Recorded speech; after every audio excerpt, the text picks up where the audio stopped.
tell me that I'm never. Halo semua, salam sejahtera Malaysia. Tuan-tuan dan puan-puan yang amat dihormati. Ini satu keputusan daripada IGP ataupun satu keputusan Ketua Polis Negara yang pasti mengejutkan kepimpinan politik Malaysia. Ini adalah berkaitan dengan serangan yang berlaku baru-baru ini yang melibatkan kerabat diraja. Dan ini menarik perhatian seluruh Malaysia, terutamanya kepimpinan politik dan netizen. Satu perkongsian daripada Malaysia kini bertarikh 11 September yang menggemparkan.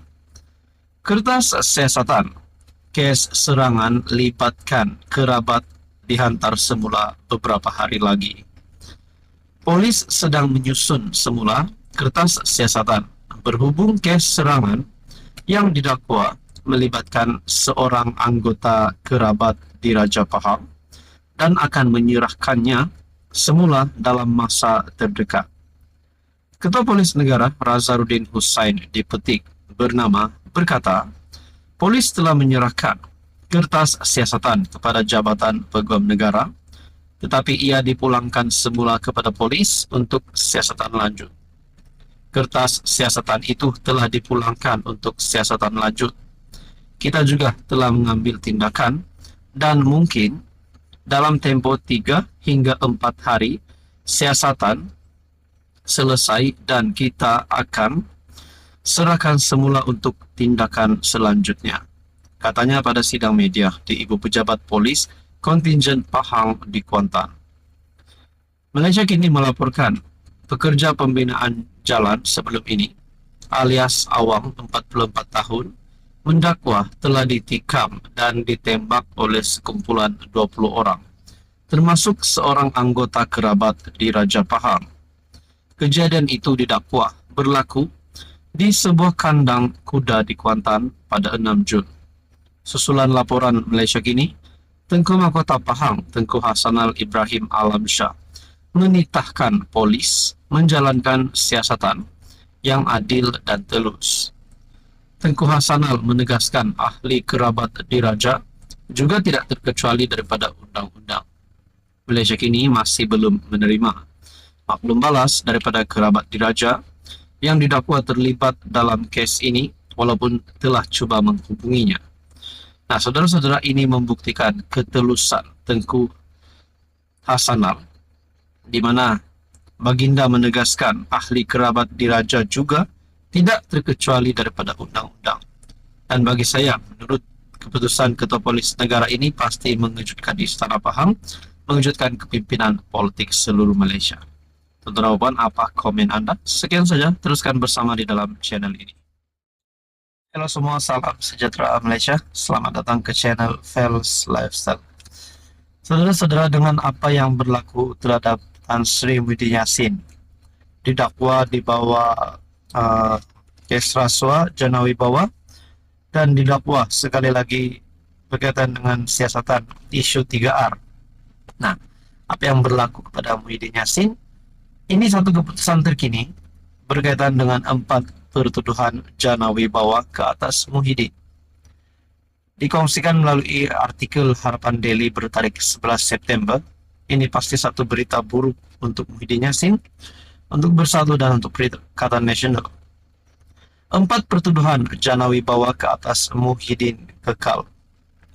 Nah, saudara-saudara, kalau benar di dalam perkara ini, di dalam kes ini Muhyiddin Yassin dapati bersalah, adakah beliau berisiko untuk hilang gelaran Tan Sri, hilang gelaran ataupun jawatan sebagai ahli parlimen, sebagai Presiden Bersatu, sebagai pengerusi Perikatan Nasional?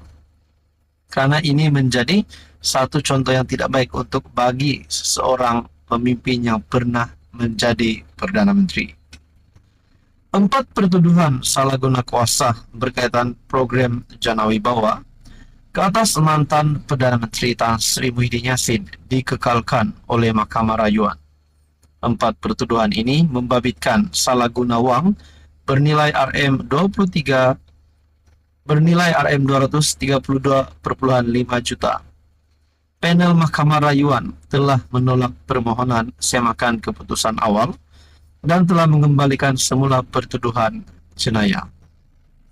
Ketika dibicarakan di peringkat Mahkamah Tinggi KL telah membatalkan 4 pertuduhan tersebut yang dianggap cacat dan tiada buktian lengkap pada 15 Ogos. Mahkamah Rayuan mengubah keputusan tersebut dan Muhyiddin memohon semakan kehakiman ke atas keputusan tersebut. Keputusan penolakan semakan kehakiman ini bermakna kes ini akan didengar semula di Mahkamah Session. 4 pertuduhan tersebut adalah seperti berikut. Di bawah Seksyen 23 dalam kurungan 1 Akta SPRM 2009, Muhyiddin dituduh menggunakan kedudukan sebagai PM dan Presiden bersatu untuk mendapatkan Rm232,5 juta daripada 3 syarikat dan seorang individu di antara Mac 2020 dan Ogos 2021. 3 syarikat tersebut adalah Bukhari Equity, Nepturis 9 Berhad, dan Mamfor 9 Berhad, manakala individu tersebut adalah Azman Yusof. 3 tuduhan lain berkait dengan Seksyen 4 dalam kurungan 1 dalam kurungan B, Akta Pencegahan Pengubahan Wang Haram, Pencegahan Pembiayaan Keganasan dan Hasil daripada Aktiviti Haram, AMLA TFPUAA 2001. Saudara-saudara tuan-tuan, ini pasti satu kejutan buruk untuk Perikatan Nasional dan Bersatu. Dan seperti yang saya kata tadi, kalau Muhyiddin Yassin bersalah, adakah beliau berisiko untuk menjadi Najib kedua, yaitu bekas Perdana Menteri yang masuk penjara? Tuan-tuan puan, apa komen Anda? Halo semua, salam sejahtera Malaysia. Selamat datang ke channel Fels Lifestyle. Apa yang berlaku, apa kesan kepada kerajaan PHBN susulan kenyataan Dr. Akmal Saleh baru-baru ini yang telah menggelar salah satu pemimpin tertinggi DAP, salah satu ahli parlimen daripada DAP sebagai Nyonya Tua. Ini adalah isu di antara Teresa Kok dan juga Dr. Akmal Saleh. Dan perkara ini membawa kepada Teresa Kok menuntut ganti rugi Rm25 juta terhadap Akmal Saleh. Nah, saudara-saudara, kesan yang kita takut adalah bagi penyokong kerajaan perpaduan adalah bagi mana-mana PRK, PRN ataupun pilihan raya yang akan diadakan pada masa terdekat ini, adakah ini akan memberikan kesan yang buruk kepada kerajaan perpaduan, calon-calon kerajaan perpaduan? Pemimpin Pakatan Harapan Johor bimbang Akmal jauhkan pengundi bukan Melayu. Perkongsian daripada Malaysia kini bertarik 11 September. Dua pemimpin PH Johor menyatakan kebimbangan bahawa serangan terhadap ahli parlimen Seputeh Teresa Kok, khususnya oleh Ketua Pemuda UMNO Dr. Muhammad Akmal Saleh, boleh menjejaskan peluang BN pada PRK mahkota akan datang. Bercakap kepada Malaysia kini, ahli parlimen Pasir Gudang Hassan Karim berkata, serangan ke atas Kok oleh Akmal dan lain-lain serta keputusan PM untuk menegur ahli parlimen DAP itu mungkin mengecewakan pengundi bukan Melayu. Jangan terperanjat jika ramai rakyat penyokong PH dari kalangan masyarakat Cina yang memilih untuk tidak keluar mengundi seperti di PRK Sungai Bakap. Mahkota adalah kawasan campuran dengan hanya 54% pengundi adalah Melayu, manakala 35% lagi adalah Cina dan 8% India. Nah, saudara-saudara, dengan ini rasanya boleh menyebabkan kesan sedikit dan sebanyak kepada calon kerajaan perpaduan bagi PRK Dun Mahkota.